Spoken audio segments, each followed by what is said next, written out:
Bismillahirrahmanirrahim. Assalamualaikum warahmatullahi wabarakatuh. Alhamdulillahi rabbil alamin. Wabihi nasta'inu ala umurid dunya waddin.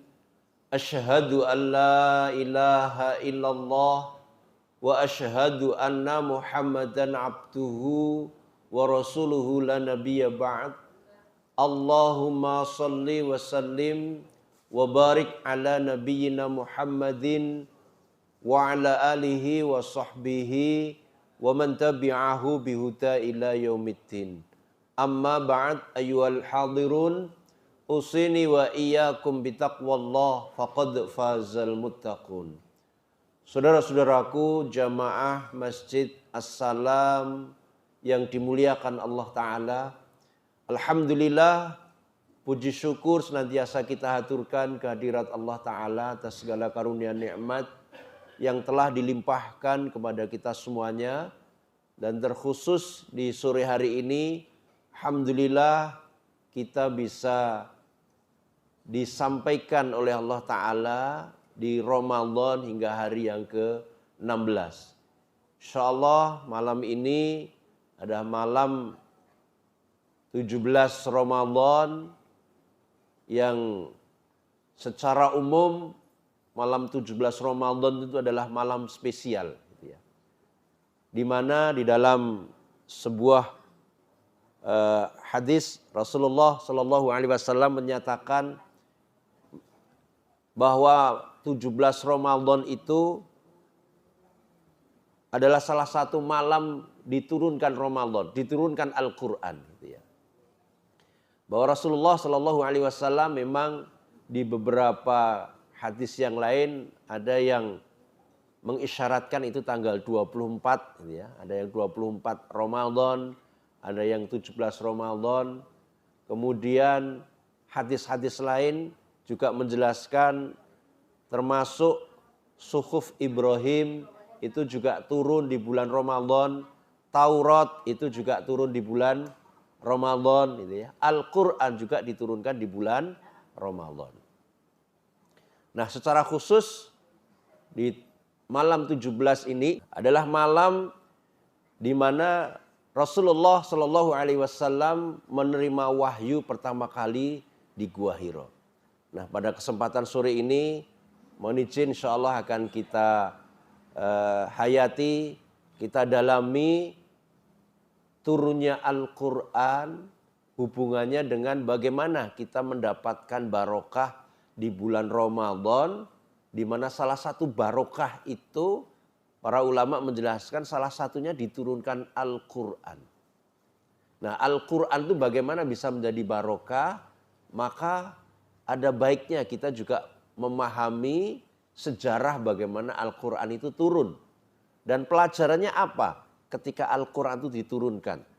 Kok ada sebagian saudara kita yang mengadakan peringatan-peringatan nuzulul Quran? Kan Al-Quran sudah turun. Sejak Rasulullah sudah selesai, kenapa kok harus diperingati terus? Nah, ini nanti akan kita pelajari di belajar bersama kita menjelang iftar di hari yang ke-16 Ramadan tahun ini. Sebelumnya tak lupa sholawat dan salam kita sampaikan kepada baginda Rasulullah Muhammad Sallallahu Alaihi Wasallam. Dan mudah-mudahan kita semuanya betul-betul mendapatkan syafaat, menjadi penolong-penolong kita semuanya di akhirat nanti ketika kita betul-betul memuliakan, mengikuti Rasulullah dan betul-betul nanti akan berkumpul di surganya Allah Ta'ala. Amin, Allahumma amin. Saudara-saudaraku, kembali ke peristiwa nuzul Quran. Nuzul itu maknanya turun, dari kata-kata nazala. Ada manzilah, itu ada tempat turunnya. Maka nuzulul Quran itu bermakna turunnya Al-Quran.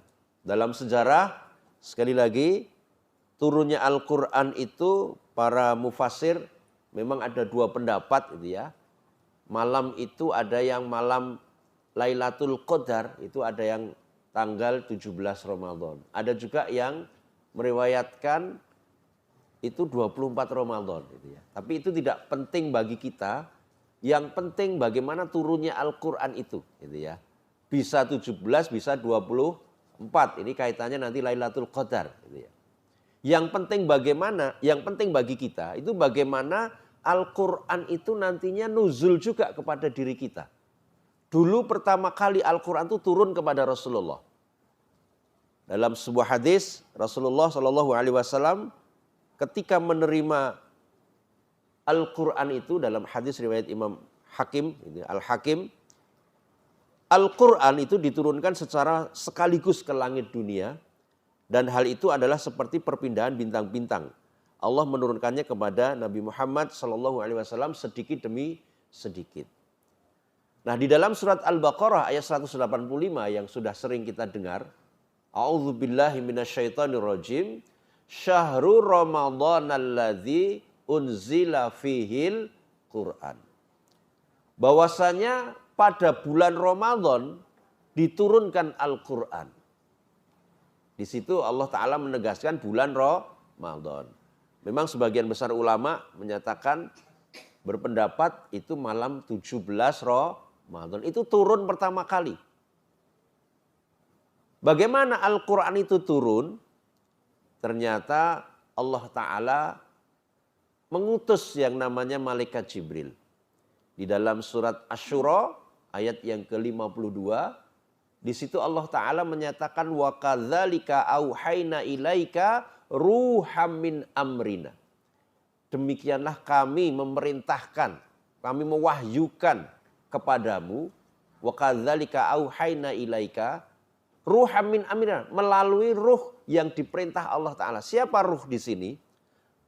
Ternyata ruh di sini di dalam surat Al-Baqarah ayat yang ke-97 itu adalah malaikat Jibril. Ya. Man kana atuwwal li Jibril, siapa yang memusuhi Jibril, fa innahu nazzalahu ala qalbika. Ternyata Jibril itulah yang diutus Allah untuk memasukkan ke dalam hatinya Rasulullah. Maka tadi surat Asy-Syura ayat 52 wa kadzalika auhayna ilaika ruham min amrina. Demikianlah Allah menurunkan wahyu kepadamu itu dengan mengutus malaikat Jibril memasukkan ke dalam hatinya Rasulullah. Dalam hadis riwayat Imam Bukhari tentang permulaan wahyu dikisahkan di situ Rasulullah pertama kali menerima wahyu ketika malaikat Jibril datang di Gua Hira itu, kemudian memerintahkan kepada Rasulullah, Iqra, bacalah. Ini ya. Iqra, bacalah. Rasulullah bingung pada waktu itu. Apa yang harus dibaca? Karena Rasulullah itu ummi. Ummi itu tidak bisa membaca, tidak bisa menulis. Tidak pernah belajar membaca, tidak pernah belajar menulis. Suruh baca. Terus bingung lagi apa yang harus dibaca. Wong di depannya juga tidak ada kitab. Ini ya. Maka pada waktu itu dikisahkan kemudian malaikat Jibril mendekap Rasulullah sampai 2 kali. Kemudian Rasulullah paham, Iqra. Oh ternyata Iqra itu diperintahkan Allah melalui malaikat Jibril untuk mengulang bacaan tadi. Iqra, bacalah. Iqra. Apa yang dibaca? Iqra bismi rabbikal ladzi khalaq. Khalaqal insana min 'alaq. Iqra wa rabbukal akram. Alladzi 'allama bil qalam. Itu surat Al-Alaq. Surat 96 ayat 1 sampai 5. Loh kok bisa langsung Rasulullah membaca itu? Ternyata prosesnya kalau kita perhatikan di dalam surat Al-Qiyamah, gitu ya. Surat Al-Qiyamah mulai ayat 16 sampai 19, di situ Allah Ta'ala ternyata memberikan pelajaran kepada Rasulullah itu melalui malaikat Jibril. Caranya gimana? La tuharrik bihi lisanaka lita'jala bih. Inna alaina jam'ahu wa qur'anah. فَإِذَا قَرَأْنَاهُ فَاتَّبِعْ قُرْآنَهُ ثُمَّ إِنَّ عَلَيْنَا بَيَانَهُ. Ini ada proses bagaimana wahyu itu turun. Ternyata malaikat Jibril diutus untuk membacakan kepada Rasulullah dulu. Ini ya. Inna alaina jam'ahu wa qur'anah. Ternyata tugas malaikat Jibril itu untuk jam'ahu, mengumpulkan Al-Qur'an itu wa qur'anah. Dan membacakannya. Mengumpulkan di mana? Ke dalam hatinya Rasulullah. Karena tadi surat Al-Baqarah ayat 97, Jibril itu diutus oleh Allah untuk memasukkan wahyu itu ke dalam hatinya Rasulullah. Caranya bagaimana memasukkannya? Fa'idza qara'nahu fattabi' qur'anah. Ketika malaikat Jibril membacakan, kemudian diikuti Rasulullah. Maka pertama kali dulu wahyu pertama turun, Iqra' bismi rabbikal ladzi khalaq, khalaqal insana min 'alaq, Iqra' wa rabbukal akram, alladzi 'allama bil qalam. Ketika malaikat Jibril membacakan itu, kemudian sanuqri'uka fala tansa. Ketika sudah dibacakan oleh malaikat Jibril, Rasulullah tidak lupa. Kenapa? Karena ketika malaikat Jibril membacakan itu, ternyata ditugasi Allah untuk mengumpulkan ke dalam hatinya Rasulullah. Masuk ke dalam hati. Maka di dalam surat Asy-Syura ayat 52 itu, lanjutannya setelah wa kadzalika auhayna ilaika ruham min amrina ma kunta tadri mal kitab walal iman walakin ja'alnahu nuran nahdi bihi man nasya'u min ibadina. Sebelum menerima wahyu, malaikat Jibril mengumpulkan ke dalam hatinya Rasulullah, membacakan. Rasulullah itu enggak tahu apa itu kitab, apa itu iman. Kok enggak pernah belajar iman itu apa, kitab itu apa kok. Gitu ya. Walakin ja'alnahu nuran. Kemudian oleh Allah dijadikan wahyu itu yang sudah dikumpulkan malaikat Jibril itu nur. Nur itu dalam bahasa kita cahaya. Bercahaya di dalam hatinya Rasulullah. Baru setelah didekap oleh malaikat Jibril itu Rasulullah kemudian menyadari. Oh ternyata yang dibaca itu apa yang tadi dibacakan oleh malaikat Jibril supaya diulangi. Dan Masya Allah. Qadarullahnya ketika Rasulullah membacakan kembali, Rasulullah itu tidak lupa. Kenapa? Ada cahaya di dalam hatinya yang menuntun. Iqra' bismi rabbikal ladzi khalaq sampai 'allamal insan malam ya'lam. Itu kenapa? Karena ternyata malaikat Jibril memasukkan ke dalam hatinya Rasulullah. Terus Rasulullah tinggal membaca apa yang ada di dalam hatinya. Maksudnya membaca dalam hati itu bagaimana? Gambaran mudahnya itu begini Bapak Ibu. Contoh misalkan, ibu-ibu ini terutama yang gampang. Ibu-ibu kalau ada sesuatu yang sangat membekas di dalam hati, ketika diungkapkan itu lebih mudah enggak Bu? Gitu ya. Misalkan yang membekas itu apa toh? Kadang-kadang ibu itu jengkel sama bapak. Sing dijengkel itu nganti bekas neng ati. Wes anggere nyun sewu diungkapkan di depan bapak itu butuh tek mboten Bu? Kudu maca teke sik kan enggak. Kenapa? Wah langsung terungkap semuanya, apa yang ada dalam hati itu keluar semuanya. Mungkin setengah jam, nggih mboten Pak? Setengah jam saged mboten Pak? Itu gambaran sesuatu yang ada di dalam hati. Itu mudah untuk diungkapkan. Kenapa? Karena membekas di dalam hati. Lah Rasulullah dulu, kalau kita perhatikan di dalam surat Al-Qiyamah ayat 16 sampai dengan 19 itu ternyata dulu malaikat Jibril ditugasi Allah untuk memasukkan ke dalam hatinya Rasulullah melalui bagaimana? Dibacakan dulu. Fa idza qara'nahu fattabi' qur'ana. Ketika malaikat Jibril selesai, kemudian baru Rasulullah diperintahkan untuk mengikuti. Maka sanuqri'uka fala tansa. Ketika sudah selesai dibacakan, maka Rasulullah tidak lupa. Nah, pertama kali wahyu turun itu adalah surat Al-Alaq ayat 1 sampai 5. Turun kepada Rasulullah. Nah, peristiwa nuzul Quran itu dalam hadis riwayat Imam Hakim ini tadi, itu malam pertama kali turun kepada Rasulullah. Tapi sebelumnya malaikat Jibril itu diperintahkan Allah untuk mengambil Al-Quran itu Al-Quran itu betul-betul fi kitabim maknun. Berada pada ketetapan yang betul-betul maknun, terpelihara. Dalam surat 56 itu surat Waqiah gitu ya. Ayat mulai dari ayat yang ke sekitar 70-an itu ya. Itu nanti oleh Allah Ta'ala dinyatakan innahu fi kitabim maknun itu ya. Wa innahu fi kitabim maknun. Sesungguhnya Al-Quran itu berada pada kitab ketetapan yang betul-betul terpelihara. Di mana itu?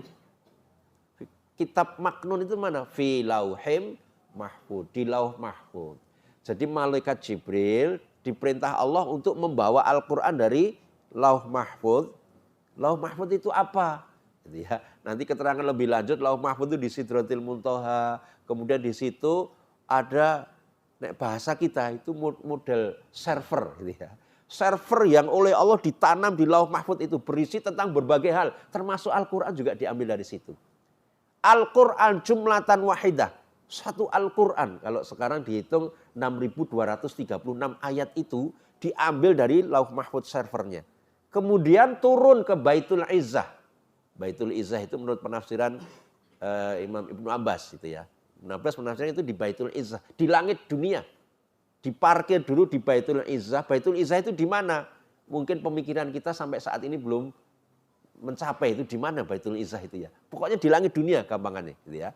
Terus setelah itu turun kepada Rasulullah berangsur-angsur. Maka dalam surat Al-Isra mulai ayat 105 itu inna anzalnahu, di situ ada keterangan tanzilan itu ya. Tanzilan itu berarti berangsur-angsur. Turunnya itu bertahap. Para ulama kemudian ada yang menganalisis itu selama 22 tahun, 2 bulan, 22 hari. Ada yang menganalisis seperti itu. Ada yang membulatkan selama 23 tahun.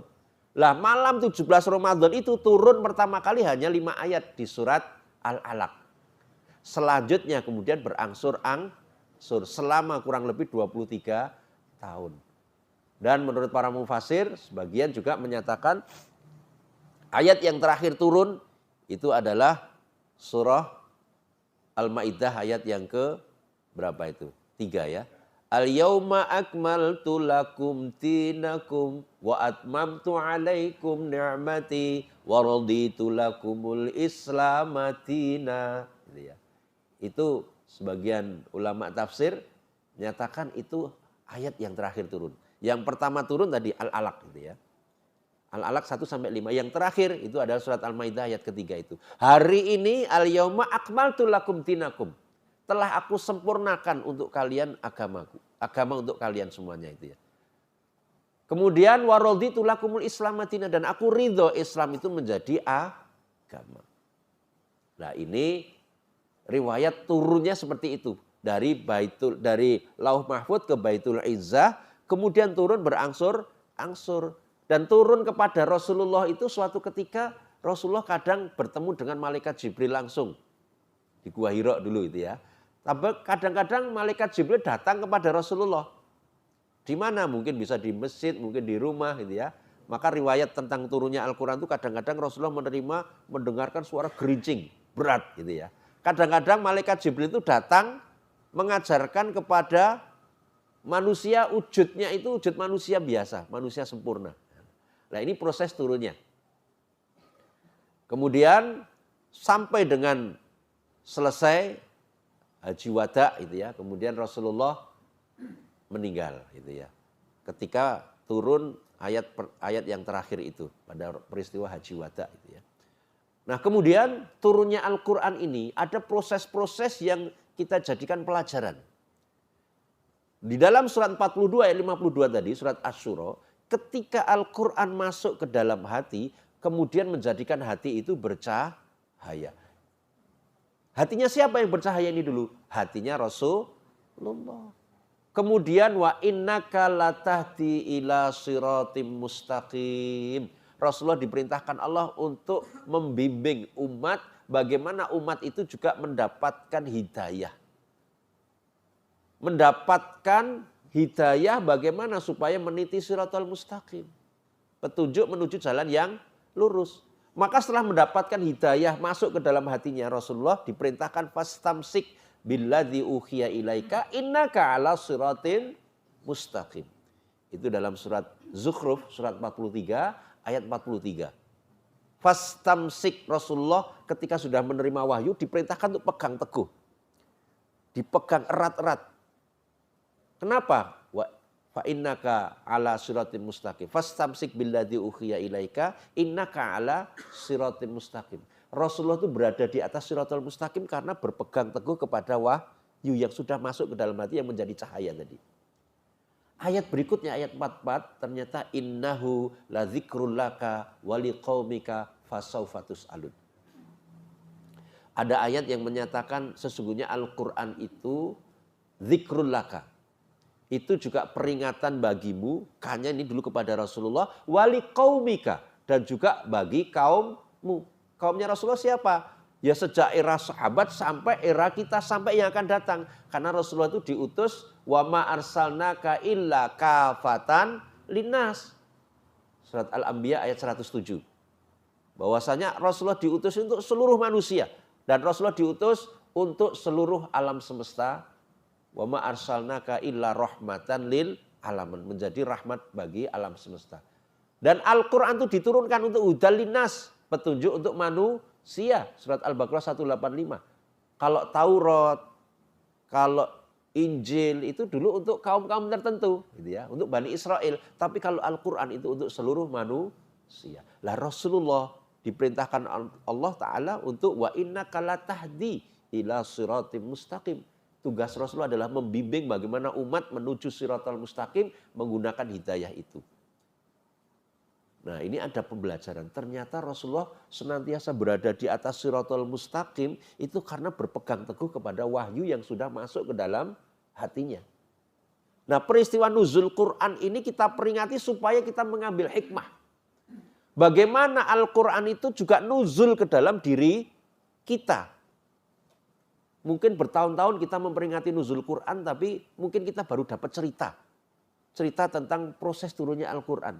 Tapi bagaimana peristiwa ini betul-betul bisa masuk ke dalam hati kita supaya Al-Quran itu juga nuzul di dalam diri kita. Loh, apa bisa Al-Quran itu nuzul di dalam diri kita?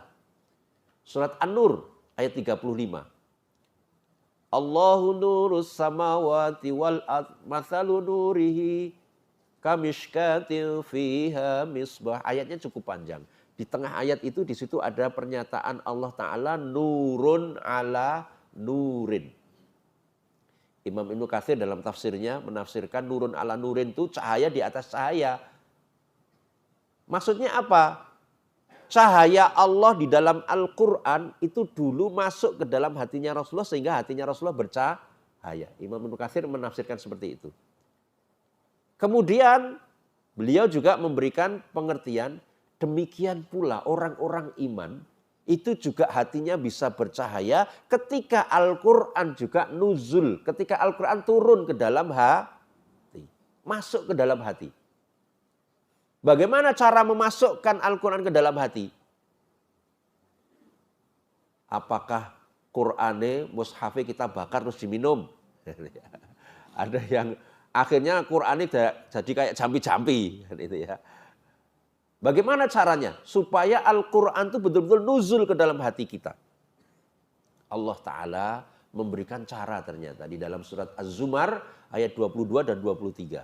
Tepatnya di ayat 23 Allah Ta'ala menyatakan Allah nazzala ahsanal hadits kitaban mutasyabihan mathani taqsha'iru minhu juludul ladzina yakhshawna rabbahum tsumma talinu juluduhum wa qulubuhum ila dzikrillah. Ternyata Allah telah menurunkan Al-Quran disebutkan ahsanal hadits di situ. Maknanya adalah Al-Quran para mufassir.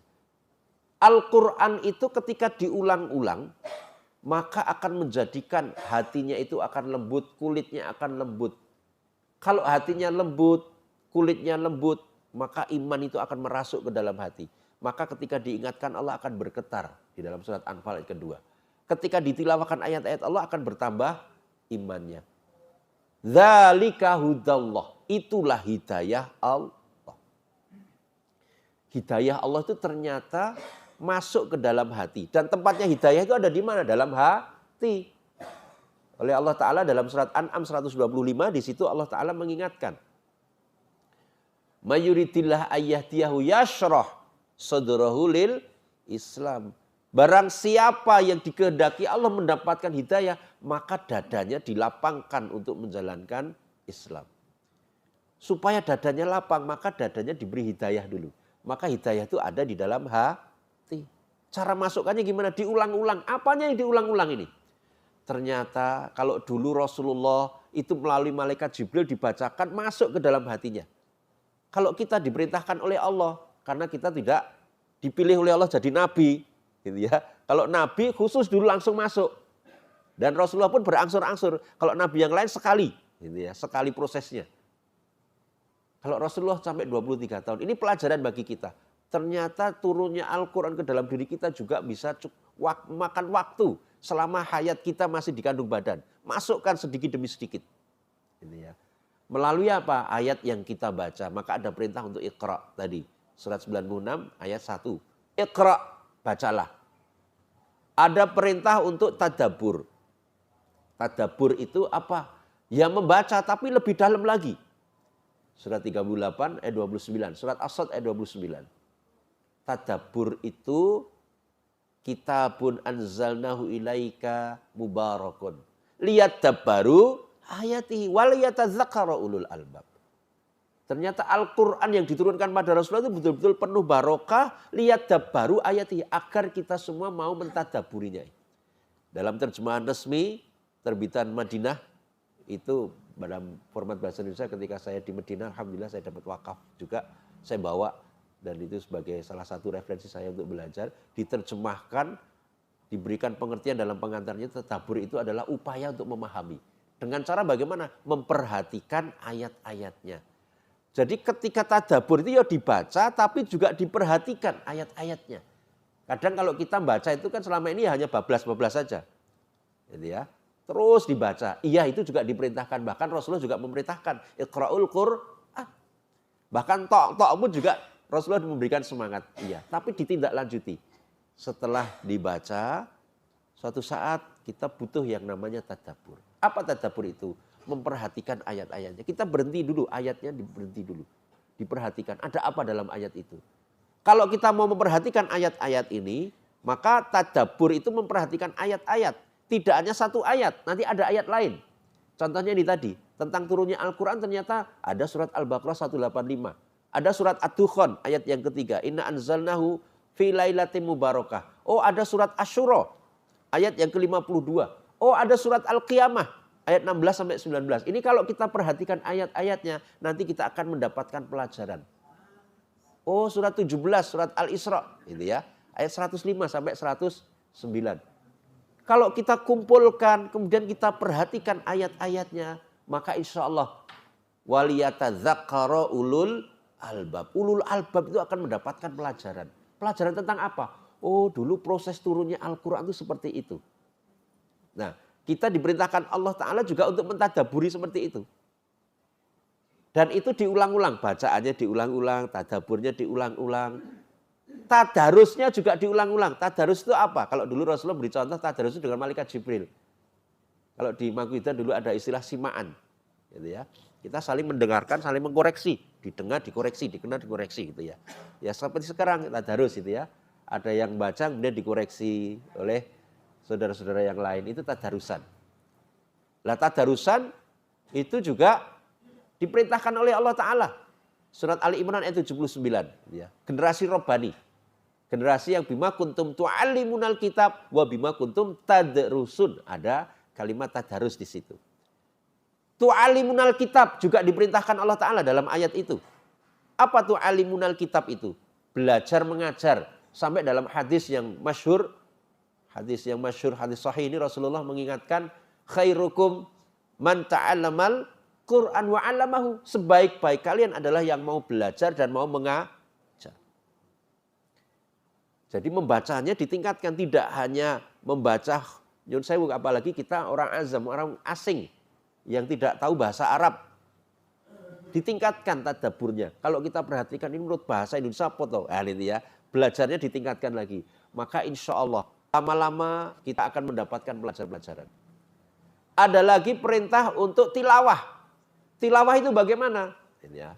Tilawah itu gambarannya ketika Rasulullah mendengarkan tilawah sahabat Abu Musa al-Asy'ari, Rasulullah itu menitikkan air mata. Nangis. Kenapa? Karena apa yang ditilawahkan Abu Musa al-Asy'ari itu betul-betul menggetarkan hatinya Rasulullah. Maka sahabat dulu masyhur dalam surat Anfal ayat yang kedua. Innamal mu'minuna alladzina idza dzukirallahu wajilat qulubuhum. Wa idza tuliyat alaihim ayatuhu zadathum imana. Para sahabat dulu ternyata ketika ditilawahkan ayat-ayat Allah, maka bertambah imannya. Jadi tilawah itu bagaimana supaya bisa merasuk ke dalam hati dan bisa menambah iman. Bahkan bisa menggetarkan ketika ada peringatan-peringatan Allah di situ.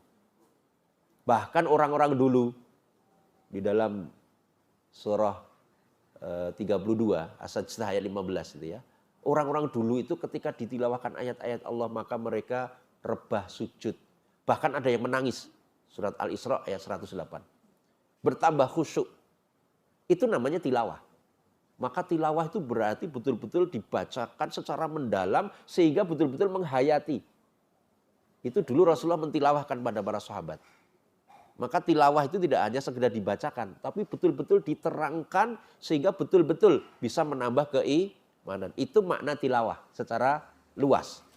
Meskipun secara sempit tilawah itu dimaknai membaca Al-Quran dengan zayyinul Quran bi aswatikum. Misalkan itu ya. Itu nasihat Rasulullah juga. Hiasi Al-Quran dengan suaramu. Suara yang indah, iya. Supaya mendapatkan suara yang indah maka kita harus tahsin dulu. Tahsin itu apa? Diperbaiki. Apanya itu? Bisa makharijul hurufnya, bisa tajwidnya. Itu tahsin. Kalau sudah tahsin nanti bisa tilawah. Tilawah bagaimana? Dikenalkan, ada iramanya, gitu ya. Ada bayati, ada macam-macam.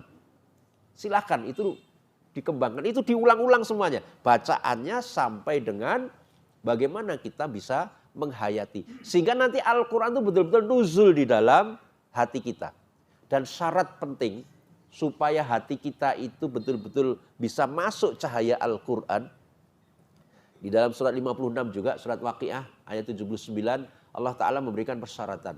La yamassuhu illal mutahharun. Ternyata Al-Quran itu tidak bisa disentuh kecuali hamba-hamba yang telah disucikan. Al-Quran dulu dipilih dari kalangan malaikat Jibril. Dari kalangan manusia dipilih Nabi, Rasul untuk membawa Al-Quran. Dan itu ada proses pensucian juga. Rasulullah ketika berada di Gua Hira itu juga dalam rangka untuk membersihkan hati. Maka kita diberikan fasilitas Allah di bulan Ramadan, itu momentum. Karena Ramadan itu ada siyam. Di mana siyam itu menurut Rasulullah tidak hanya siyam zahir, tapi ada siyam batin. Gitu ya. Jadi proses bagaimana supaya Al-Quran itu nuzul di dalam hati kita. Kita mengambil pembelajaran dari dulu Rasulullah menerima wahyu dari malaikat Jibril. Karena tadi surat An-Nur ayat 35, ternyata Al-Quran itu juga bisa menjadi cahaya. Masuk ke dalam hatinya orang iman. Sudahkah selama ini kita memperingati nuzul Quran? Betul-betul Al-Quran itu nuzul ke dalam hati kita. Oh ternyata ada proses yang harus dilalui. Caranya gimana? Al-Quran diulang-ulang tadi. Apa yang diulang? Ya bacaannya, ya tadaburnya, ya tadarusnya, ya tilawahnya, ya mendengarkannya. Karena oleh Allah dimudahkan. Sebenarnya dimudahkan. Surat 54 Al-Qamar. Sampai diulang 4 kali di dalam satu surat itu ya. Walaqad yassarnal Qur'ana lidzikr. Fahal mim mudzakir. Sungguh Al-Quran itu dimudahkan Allah untuk dijadikan pelajaran, peringatan. Tapi ada tuh yang mau. Termasuk Al-Quran itu betul-betul dijadikan mudah supaya bisa masuk ke dalam hati. Hanya saja kadang-kadang kita belum melalui itu, belum menyadari. Maka pada kesempatan sore ini, ayo kita bareng-bareng belajar. Bagaimana kita nuzul Quran itu kita maknai nuzul ke dalam hati kita masing-masing. Supaya apa? Ramadan itu momentum ya siyam, ya Al-Quran. Yang nanti akhirnya menurut Rasulullah, as-siyam wal Quran yashfa'ani lil abdi yaumal qiyamah. Siyam kita, Al-Quran kita nanti bisa menjadi syafaat pada hari kiamat. Bagaimana Al-Quran itu menjadi syafaat? Bisa jadi ada sebuah hadis Rasulullah mengingatkan orang mukmin nanti ketika dibangkitkan itu ada cahaya. Cahaya itu ada yang setinggi pohon, ada yang setinggi rumah, ada yang setinggi dirinya sendiri. Ada yang cahaya itu melik-melik di jempolnya. Dan itu nanti mempengaruhi proses selanjutnya. Cahaya itu dari mana? Surat Hadid ayat 12, 13, 14. Orang iman itu cahayanya cemelorot gitu ya. Sedangkan orang munafik, orang kafir tidak punya cahaya. Di situ ada dialog. Orang iman kenapa cahayanya kok cemelorot? Terus orang munafik ketika minta cahaya sedikit saja nggak boleh sama Allah. Bahkan diperintahkan Allah untuk kembali ke belakang, carilah cahayamu sendiri-sendiri. Di prank bahasa kita. Padahal sudah nggak bisa lagi kembali ke belakang, ke dunia. Dan ini sekaligus memberi petunjuk pada kita, di dunia kita harus mendapatkan cahaya. Cahayanya dari mana? Dari Al-Quran. Makanya doa khutmil Quran itu Masya Allah. Kita itu dibiasakan doa khutmil Quran itu ya. Allahumma hamna bil Quran waj'alhu lana imamau wa nurau wa hudaw wa rahmah. Itu ya. Jadi kita mohon pada Allah, ya Allah, arhamna bil Quran. Rahmati kami dengan Al-Quran. Waj'alhu lana imaman. Jadikan Al-Quran itu sebagai imam kami ya Allah. Imam bermakna diikuti, senantiasa diikuti. Dan juga jadikan Al-Quran itu juga nur. Nah, Al-Quran itu nur. Surat 64, surat Taghabun ayat yang ke-8. Itu ya. Wa aminu billah wa rasulihi wan nur. Anzalna. Wa nur alladzi anzalna. Imanlah kepada nur juga. Nur itu apa? Cahaya. Cahaya dari mana? Al-Quran itu juga disebut oleh Allah nur, cahaya. Yang dulu diletakkan dalam hatinya Rasulullah menjadi cahaya di dalam hati. Dan cahaya dalam hati Rasulullah inilah yang kemudian menuntun Rasulullah itu menjadi Al-Quran yang berjalan. Ketika Rasulullah ditanya tentang Rasulullah itu, sahabat tanya pada istrinya, ya Bunda Aisyah, bagaimana akhlak Rasulullah itu kok disebut akhlak Rasulullah itu yang terbaik? Bagaimana tipsnya? Hal takra'ul Quran, apa kamu gak membaca Al-Quran? Akhlak Rasulullah itu Al-Quran. Maka terkenal dengan istilah Al-Quran yang berjalan. Karena Al-Quran yang merasuk ke dalam hati menjadi cahaya. Cahaya itulah yang kemudian mewarnai apa yang diucapkan, apa yang difikirkan, apa yang dilakukan Rasulullah itu menjadi cahaya. Maka Rasulullah sampai dinyatakan oleh Allah, wa innaka la'ala khuluqin azim. Dalam surat Al-Qamar ayat yang keempat, 3 atau 4 itu. Wa innaka la'ala khuluqin azim. Kita bagaimana bisa mencapai akhlakul karimah? Sampai Rasulullah ditanya sahabat, ya Rasulullah siapa yang terbaik? Tadi jawabannya khairukum man ta'allamal Qur'an wa 'allamahu. Melalui belajar mengajar Al-Quran. Supaya apa? Supaya husnul khuluq, kita memiliki akhlak yang terbaik. Karena sahabat juga tanya, siapa yang paling utama di antara kami ya Rasulullah? Yang paling baik akhlaknya. Siapa di antara kami yang terbaik ya Rasulullah? Yang paling banyak manfaat untuk manusia. Siapa yang terbaik di antara kami ya Allah? Ya Rasulullah. Yang paling banyak mengingat kematian dan mempersiapkannya. Siapa yang terbaik di antara kami ya Rasulullah? Yang panjang umurnya, yang baik amalnya. Jawaban-jawaban itu akan diperoleh manakala dasarnya tadi. Khairukum man ta'allamal Qur'an wa 'allamahu. Dan itulah nanti bukti cahaya itu betul-betul ada di dalam hati kita. Terpancar pada ucapan, terpancar pada pikiran, terpancar kepada perbuatan. Perbuatan menjadi akhlakul karimah. Akhlak kepada Allah beres, akhlak kepada manusia beres, akhlak kepada lingkungan beres. Dan hatinya insya Allah nanti akan memancarkan cahaya. Itulah qalbun salim, itulah qalbun munib. Saudara-saudaraku, itulah pelajaran bagaimana nuzul Quran. Tidak hanya kita peringati peristiwa turun, dulu memang sudah turun dan sudah selesai. Yang belum selesai itu turun ke dalam hati kita. Seberapa jauh kita turun Al-Quran itu ke dalam hati kita, mewarnai hidup kita. Minimal ibda' bin nafsik, memulai dari diri kita sendiri dulu. Mudah-mudahan apa yang kita pelajari ini betul-betul menjadi ilmu yang bermanfaat, yang nanti betul-betul akhirnya Al-Quran itu menjadi syafaat bagi kita masing-masing. Amin Allahumma amin. Jadi itu mungkin jarang kita dengar ya. Jarang kita dengar kok nuzul Quran, kok nuzul di dalam hati kita. Iya, itu pelajaran, itu hikmah. Karena Al-Quran itu nurun ala nurin tadi, cahaya di atas cahaya. Cahaya ini yang akan kita panen. Dan cahaya inilah menurut Imam Ibnu Katsir di dalam surat Al-Baqarah ayat yang kelima, ulaika ala hudam mir rabbihim wa ulaika humul muflihun. Itulah orang-orang yang ala hudan, sudah berada di atas hidayah, di atas bimbingan Allah, di atas cahayanya Allah. Ulaika ala hudam mir rabbihim. Hatinya ada cahaya. Dari mana ini? Ayat pertama ketika alif lam mim dzalikal kitab la raiba fi hudal lil muttaqin. Kita diberi kitab mau mengambil menjadi petunjuk hidayah. Hidayah itu adanya dalam hati, masukkan ke dalam hati. Maka akhirnya akan menjadi orang yang mukmin muttaqin. Orang yang yu'minuna bil ghaib wa yuqimunas shalah wa mimma razaqnahum yunfikun. Kemudian digembleng lagi dengan Al-Qur'an, alladzina yu'minuna bima uzila ilaika wa ma uzila min qablik. Iman pada Al-Quran ternyata dengan senantiasa mentilawah. Surat Al-Baqarah 121. Alladzina atainahumul kitab yatlunahu haqqa tilawati ulaika yu'minuna bih. Yang betul-betul iman kepada kitab adalah senantiasa mentilawah setiap hari. Akhirnya wabil akhirati hum yuqinun. Imannya akan meningkat menjadi yakin kepada akhirat, akan yakin. Ulaika ala hudam mir rabbihim wa ulaika humul muflihun. Itulah orang-orang yang nanti berada di atas hidayahnya Allah Ta'ala. Mudah-mudahan kita semua dimudahkan Allah Ta'ala. Amin Allahumma amin. Dari saya cukup sekian. Ada hal yang kurang berkenan mohon dimaafkan. Ada kekeliruan insya Allah lain waktu akan kita koreksi di lain kesempatan. Kita akhiri taklim kesempatan sore ini dengan bacaan hamdalah. Alhamdulillahirabbil alamin. Subhanakallahumma rabbana bihamdik asyhadu an la ilaha illa anta astaghfiruka wa atubu ilaik. Assalamualaikum warahmatullahi wabarakatuh.